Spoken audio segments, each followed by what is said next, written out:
That's my story though. I didn't quit after him and just write off functional medicine.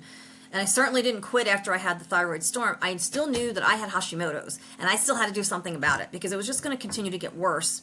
My symptoms were going to get worse and it was going to impact my life in a lot of negative ways if I didn't do something about it. So I'm really glad that I did. And I share that story not to scare anyone, but to make the point that, yeah, I did go through that. It was probably a compounding pharmacy mistake, but when you work with somebody who's actually going to care about you and stay in touch with you, you'll have great outcomes. I didn't know Amy at that time, and I didn't know Lisa at the time, the practitioner I saw before her. They're out there, but do your homework. And in my book, I do have a free guide for my readers. There's a link that you can click on, and if you get the paperback, maybe just type it into your search bar. But there's a link that you can click on to download how to find the right functional medicine practitioner for you. Red flags to look for, good qualities to look for. It's about a 5-page guide on what to look for in a good functional medicine practitioner. I also have a lot of resources in the back of the book, including a food and supplement diary. Let's see, what else is back here? A guide to labs, a guide to tests. Now, this is not like a comprehensive list of lab work. Again, everybody's different. These are just the labs that I've gotten, that I continue to get. You may need additional ones. I mean, this isn't just about Hashimoto's. It's about all autoimmune conditions. It's going to be different depending on what you're struggling with, but at least it's a start. And I do think everyone probably needs a full thyroid panel anyway, and full hormone panel for sure. I also have a symptom guide, what your body might be trying to tell you.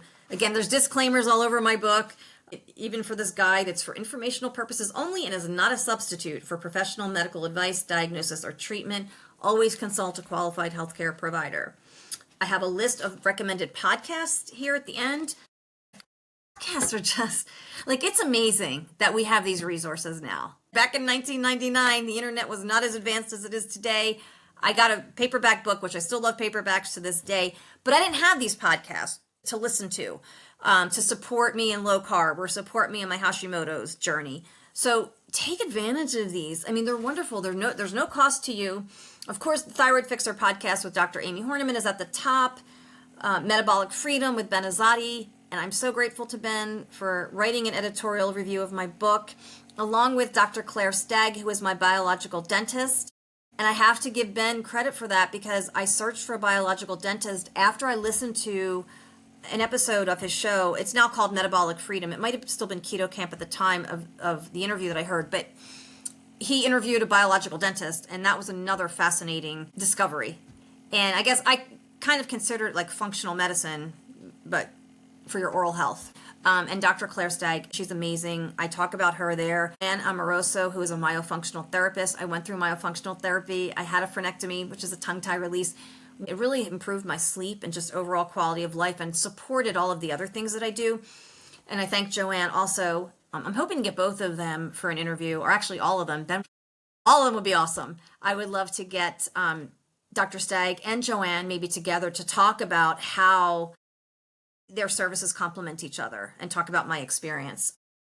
But other podcasts here are Dr. Tina Moore, Amy Berger, Keto Without the Crazy, Fitness Confidential with Vinnie Tortorich, Cynthia Thurlow, the Low Carb MD podcast, Metabolic Mind, the Dr. Ashley Show with Dr. Ashley Lucas, Abel James Show, also one of my favorites, Lisa Fisher Said, also one of my favorites, Light Up Your Metabolism with Danny Hamilton, Biohacker Babes, I love them, they're sisters, they do a great job, and of course the Dr. Weston Childs podcast. This is not an all-inclusive list, but I wanted to list as many in kind of different areas. It's so much more than just Hashimoto's, so much more than just low carb. I mean, it's just many different topics, all with a functional approach, including nutrition.